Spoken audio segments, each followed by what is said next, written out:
मसीह में मेरे सारे भाई बहनों को जय मसीह की। परमेश्वर का धन्यवाद हो कि परमेश्वर ने हमें एक अद्भुत समय में ले आए। और मेरे प्रियो, आज मैं आपसे कुछ परमेश्वर के बारे में, कुछ वचनों के बारे में आपसे मैं बात करना चाहूँगा, कुछ विषय के बारे में। वचन कहता है कि चौकस रहो कि कोई तुम्हें उस तत्व ज्ञान और व्यर्थ धोखे देने द्वारा अपना अभेर न बना ले जो मनुष्य की परंपराओं और संसार की आदि शिक्षा के अनुसार तो है, पर मसीह के अनुसार नहीं है। कुरिन्थियों उसका 2 अध्याय उसका 8वां वचन। तो हमें इस वचन के जरिए हमें ये पता चलता है कि हम लोग चौकस रहे। हमें मनुष्य के बनाए हुए धारणाएं, मनुष्यों के बनाए हुए परंपराएं, जैसे कि आदि शिक्षा तो लगती हैं, पर मसीह की तरह नहीं है, ये मसीह की शिक्षा की तरह नहीं है। तो मेरे भाई बहनों, वचन हमें स्पष्ट कह रहा है कि परमेश्वर के आधार पर, परमेश्वर की इच्छा के अनुसार हमें चलना है। और परमेश्वर की इच्छा यह है कि हम मसीह की तरह, मसीह की शिक्षाओं को तरह हमें चलना है। मेरे भाई बहनों, तो हम लोग एक विषय के बारे में मैं आपसे बात करना चाहूँगा। 1 शमूएल उसका 8वां अध्याय हम लोग में देखते हैं, इस्राएली लोगों ने एक ऐसा कार्य किया, ऐसा काम किया उन्होंने, जो आजकल हम सब लोग भी, आजकल मसीह लोग भी करने लगे हैं। चलिए मैं उनके लिए एक वचन पढ़ूंगा आपके लिए। और यहोवा ने शमूएल से कहा, वे लोग जो कुछ तुझसे कहे उसे मान ले, क्योंकि उन्होंने तुझी को नहीं परंतु मुझको निकम्मा जाना है कि मैं उनका राजा ना रहूं।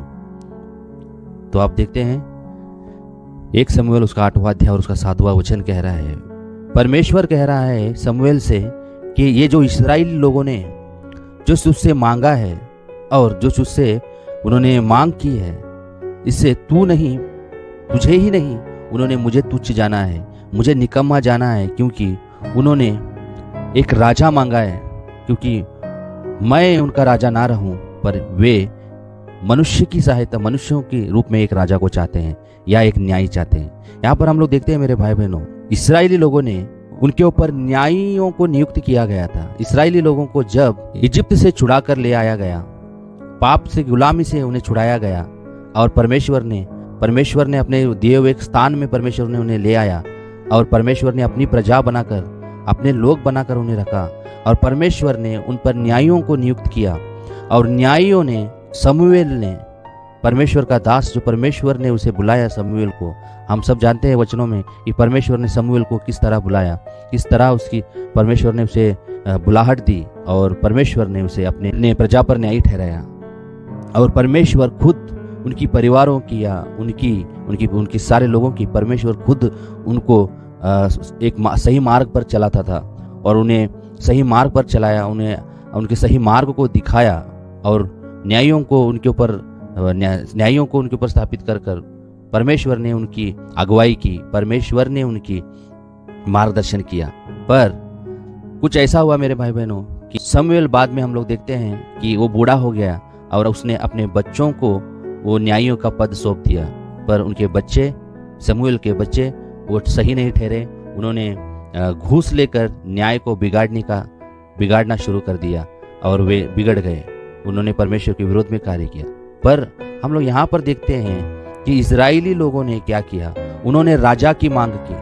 जैसे अन्य लोग के राजा होते हैं, उसी तरह यहाँ पर हम लोग पढ़ेंगे, वे कह रहे हैं 6वें वचन में, परंतु जो बात उन्होंने कही, हम पर न्याय करने के लिए हमारे ऊपर राजा नियुक्त कर दे।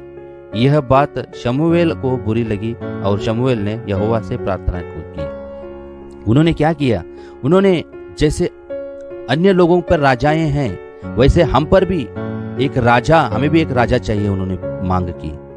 क्योंकि हम लोग देखते हैं उन्होंने राजा मांग की। वे चाहे वो न्यायी बिगड़ गए थे, शमूएल के बच्चे बिगड़ गए थे, उन्हें न्यायी बनाया गया था, पर वे फिर से परमेश्वर से मांग सकते थे कि परमेश्वर हमें कोई एक अच्छा अगुवा दे, हमें कोई एक अच्छा मार्गदर्शन करने वाला दे, ऐसे वो मांग सकते थे। मगर उन्होंने मांगा क्या, एक राजा, उन पर राज्य करने वाला। आगे हम लोग और भी पढ़ते हैं, परमेश्वर ने उनसे बोलने के लिए कहा, शमूएल ने उन्हें सभी बातें सुनाई, पर जो राजा उनको मिला जाएगा, जो राजा उन्हें दिया जाएगा, वो राजा उनके बच्चों को नौकरों की तरह रखेगा। वो उनकी दाख की बारियां, अच्छी अच्छी उनकी दाख की बारियां ले लेगा, उनकी खेतों की उपज 10वां अंश खेतों की उपज वो ले लेगा, और वे उनके बेटे उनकी बेटियां उसके दासत्व में आ जाएंगे। वे सारे लोग उसके दासत्व में आ जाएंगे, क्योंकि वचन यहाँ पर कहता है, मैं 17वां वचन पढ़ूंगा, 16वां पढ़ूंगा, फिर वो तुम्हारे दास दासियों को और तुम्हारे अच्छे अच्छे जवानों को और तुम्हारे गधों को भी लेकर अपने काम में लगाएगा। वह तुम्हारी भेड़ और बकरियों का भी 10वां अंश ले लेगा। इस प्रकार तुम लोग उसके दास बन जाओगे। और 18वां वचन हम पढ़ेंगे, और उस दिन तुम अपने उस चुने हुए राजा के कारण दुहाई दोगे, परंतु यहोवा उस समय तुम्हारी न सुनेगा। तो ये चेतावनी भी दी गई थी इस्राएली लोगों को कि तुम जो राजा की मांग कर रहे हो, वो राजा कैसे होगा? वो राजा तुम पर शासन करेगा, वो राजा तुम्हारी अच्छी अच्छी वस्तुएं ले लेगा, वो राजा तुम्हारे बच्चों को तुमसे ले लेगा, वो राजा तुम्हारे बच्चों को या तुम्हारे दासों को, दासियों को, तुम्हारे बेटियों को, तुम्हारे बेटों को अपने काम के लिए अपने नौकर उन्हें बना लेगा। वो अपने दाख की बारियों में उनको काम पे लगाएगा। वो अपनी सुगंध द्रव्य बनाने के लिए आपकी बेटियों को काम पर लगा देगा। मतलब संपूर्ण आपको दासत्व में ले जाएगा। वो आप पर राज करेगा। जो राजा को आप मांग रहे हो वो आप पर राज करेगा। पर परमेश्वर ऐसा नहीं था मेरे भाई बहनों। परमेश्वर तो उनकी भलाई के लिए, परमेश्वर तो उनकी अच्छाई के लिए, उनकी उन्नति के लिए, परमेश्वर उनको अगुवाई के लिए खुद की अगुवाई में उन्हें चला रहा था मेरे भाई बहनों। हम लोग देखते हैं जब परमेश्वर हम पर राज करे या परमेश्वर हम पर हमारी अगुवाई करे तो वो हमारी भलाई के लिए होती है मेरे भाई बहनों। पर जब हम मनुष्यों पर विश्वास करें या मनुष्यों की अगुवाई चाहे या मनुष्यों की इच्छा के अनुसार चले तो हमारे ऊपर वो मनुष्य लोगों को, जिस मनुष्यों को हमने अपने ऊपर अधिकार करने का मौका दे दिया, वे हमें दासत्व में ले जाएंगे मेरे भाई बहनों। उन्होंने राजा की मांग की। परमेश्वर कहता है कि शमूएल से, वे तुझी को तुच्छ नहीं जाने हैं, वो तुझी को उन्होंने तुच्छ नहीं समझा है, उन्होंने मुझे तुच्छ समझा है, क्योंकि मुझे को निकम्मा जाना है उनका राजा होने के लिए। हालेलुया। तो यहाँ पर हम लोग देखते हैं मेरे भाई बहनों, तो उनका मन इस तरह हो गया कि उन्होंने परमेश्वर को अपने राजा के तौर पर नहीं चुनते हुए परमेश्वर चाहता था कि उनके जीवनों में परमेश्वर उन्हें उनकी अगुवाई करे, परमेश्वर उनके मार्गदर्शन करे। पर वे इस्राएली लोग परमेश्वर के मार्गदर्शन के छोड़कर वो मनुष्यों की परंपराओं पर चलने लगे। पर मनुष्यों की, क्योंकि उन्होंने संसार में, ये क्या कह रहे हैं, अन्य लोगों पर जैसे राजाएं हैं वैसे ही हमारे को भी एक राजा चाहिए। मतलब उन्होंने संसार को देखा मेरे भाई बहनों, उन्होंने संसार से देखा। आज मसीह लोग भी यही काम कर रहे हैं। मैं एक विश्वासी से बात कर रहा था, उनसे मुझे कुछ पता चला कि उनकी कलीसिया में उनके जो सेवक है वो सेवक उनका परमेश्वर में उन्हें बढ़ाने के बजाय अपने मतलब के कारण अपनी स्वार्थ में उन्हें बढ़ा रहे हैं मेरे भाई बहनों। कलीसिया में वो सेवक अपने स्वार्थ के लिए लोगों को अपनी ओर ले जा रहा है मेरे भाई। आज उस कलीसिया में लोगों को इस्तेमाल किया जा रहा है कि उनकी कलीसिया एक संस्था के तौर पर या एक उनकी स्वार्थ, वो कलीसिया में उस सेवक अपनी स्वार्थ के कारण उनको उपयोग कर रहा है। तो ये बात उन्हें पता चली, उस विश्वासी को इस बात की जानकारी है, उसे पता है परमेश्वर में हमें बढ़ाने के बजाय वो खुद के पीछे हमें चलने के लिए मजबूर कर रहा है, हमें चला रहा है करके ऐसा उन्हें पता चला। फिर भी मैंने उनसे कहा अगर ऐसा है तो आप वो कलीसिया को छोड़ दीजिए, उस कलीसिया को छोड़ दीजिए और कोई और कलीसिया देखिए जहाँ पर परमेश्वर के वचनों के अनुसार चला जाता है, परमेश्वर की इच्छा के अनुसार चला जाता है और परमेश्वर में आपकी अगुवाई करी जाती है, ऐसी कलीसिया में आप जाइए करके मैंने उनसे बात की। तो उन्होंने एक बात मुझसे कही, वो बहुत ही दुख देने वाली बात थी। उन्होंने कहा अगर हम ये कलीसिया को छोड़ देंगे तो हमारे परिवार के जो भी डिसीजन होंगे, हमारे परिवार के जो भी निर्णय हमें लेने होंगे वो सारे हम इन्हीं पास्टर से करवाते हैं। हमारे बच्चों की शादियाँ हो, हमारे बच्चों की एजुकेशन हो या परिवार में कोई कामकाज हो या हमारी नौकरी हो या जो भी चीज़ें हो, ये सारे के लिए यही हमें मार्गदर्शन करते हैं। कौन?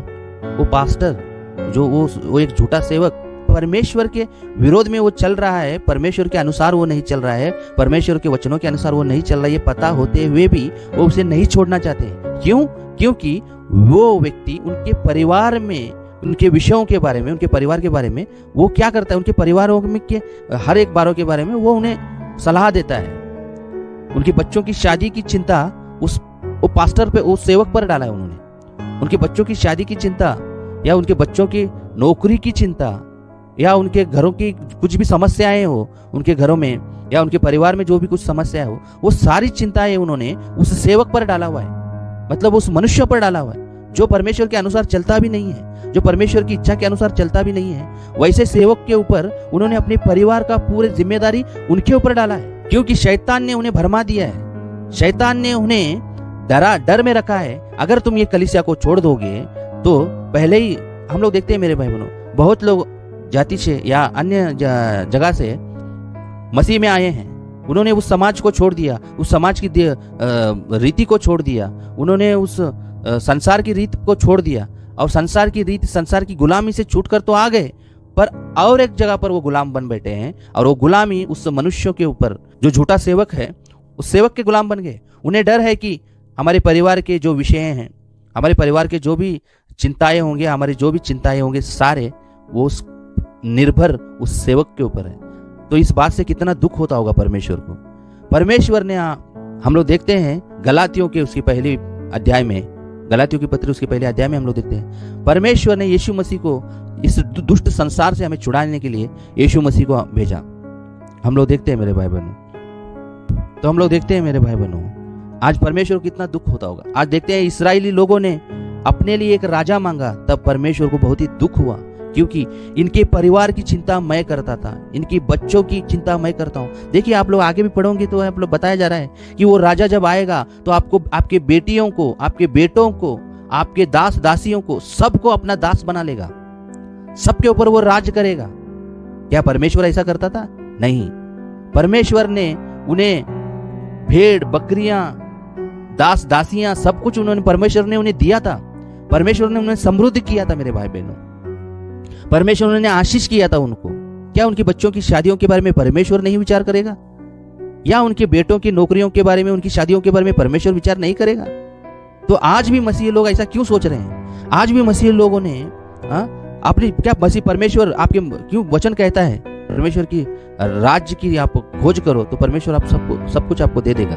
क्या परमेश्वर उनके बच्चों की चिंता नहीं करेगा? क्योंकि वचन कहता है सारी आपकी चिंता है उसके ऊपर, परमेश्वर पर डाल दो, क्योंकि उसको आपकी चिंता है। क्या वो चिंता नहीं करेगा मेरे भाई बहनों? क्यों वो हमारे बच्चों के बारे में चिंता नहीं करेगा? क्या हमारे बेटियों के बारे में चिंता नहीं करेगा? वो खुद ही तो कहता है जो राजा को आप मांग रहे हो वो राजा ही आपके बच्चों को, आपके परिवारों को, आपके सबके ऊपर राज करेगा, वो सबको अपना गुलाम बना लेगा। इतना कह रहा है वो, तो इतनी हमारी चिंता करता है वो, हमें हमारे बारे में इतनी चिंता करता है। उसे कितना दुख होता होगा अगर हम लोग मनुष्य पर, क्योंकि वो भी ऐसा मनुष्य, क्योंकि देखिए चाहिए हमें सेवकों का रिस्पेक्ट करना चाहिए, सेवकों के क्योंकि कलीसिया में परमेश्वर अगुवा देता है, परमेश्वर अपने सेवकों को देता है, पर कलीसिया की उन्नति के लिए देता है मेरे भाई बहन। कलीसिया के लोग परमेश्वर में बढ़े, परमेश्वर के अनुसार चले। पर अगर कोई ऐसी कलीसिया हो जो वो परमेश्वर के अनुसार आपको नहीं चला रही हो, वो झूठे वादे, झूठे बातों में, झूठे परंपराओं में, क्योंकि हम लोग पढ़ते हैं कुलिसियों का उसका 2 अध्याय उसका 8वां वचन में हम लोग देखते हैं, चौकस रहो कोई तुम्हें आदि परंपराओं या झूठे तत्व ज्ञान में आपको फंसा ना ले, जो मनुष्यों के गढ़े हुए हैं, जो मनुष्यों ने बनाए हुए हैं। तो ऐसे झूठे लोगों के सेवक, जो परमेश्वर ने कहा अंत के दिनों में झूठे सेवक, झूठे उपदेशक होंगे।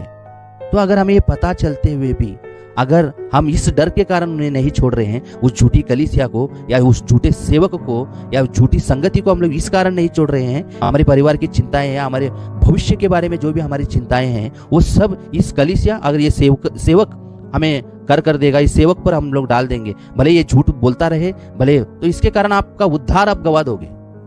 परमेश्वर का जो उद्धार परमेश्वर ने आपको उद्धार दिया है, परमेश्वर ने आपकी आत्मा की उद्धार के लिए आपको बुलाया है, वो आप खो दोगे। परमेश्वर ने जिस कारण आपको बुलाया था उसी बात को आप खो दोगे। इसलिए मेरे भाई बहनों, आज मसीह जगत में ये बहुत प्रचलित हो रहा है कि लोग परमेश्वर के दास को परमेश्वर के अनुसार ना समझते हुए अपने सुविधा के अनुसार परमेश्वर दास को चुन रहे हैं, क्योंकि वचन कहता है अंत के दिनों में लोग सत्य की बात को ग्रहण न करते हुए, सत्य की बात को ग्रहण न करेंगे, पर अपनी कान की खुजली के अनुसार वो उपदेशों को बटोर लेंगे। तो ये बात सच होते आ रही है और सच दिख रहा है मेरे भाई बहन। इसलिए जो लोग आप लोग सुन रहे हैं, मैं आप सबसे निवेदन करूंगा कि आप परमेश्वर पर निर्भर रहिए। परमेश्वर को आपकी चिंता है। अगर आप ऐसे कोई परिस्थिति में हैं तो आज ही आप पश्चाताप कीजिए और परमेश्वर की ओर मुड़िए, क्योंकि परमेश्वर को बहुत ही दुख होता है कि उनके जीवनों में परमेश्वर के अलावा वो परमेश्वर को छोड़कर मनुष्य पर निर्भर रहते हैं। इससे परमेश्वर को दुख होता है मेरे भाई बहनों। तो इस्राएलियों ने जो गलती की है वो गलती मसीह लोग आज कर रहे हैं, तो पर हम लोग जिन लोगों ने सुना है या समझा है वो गलती हम ना करते हुए परमेश्वर की हम सारे लोग मुड़े। परमेश्वर आप सबको आशीष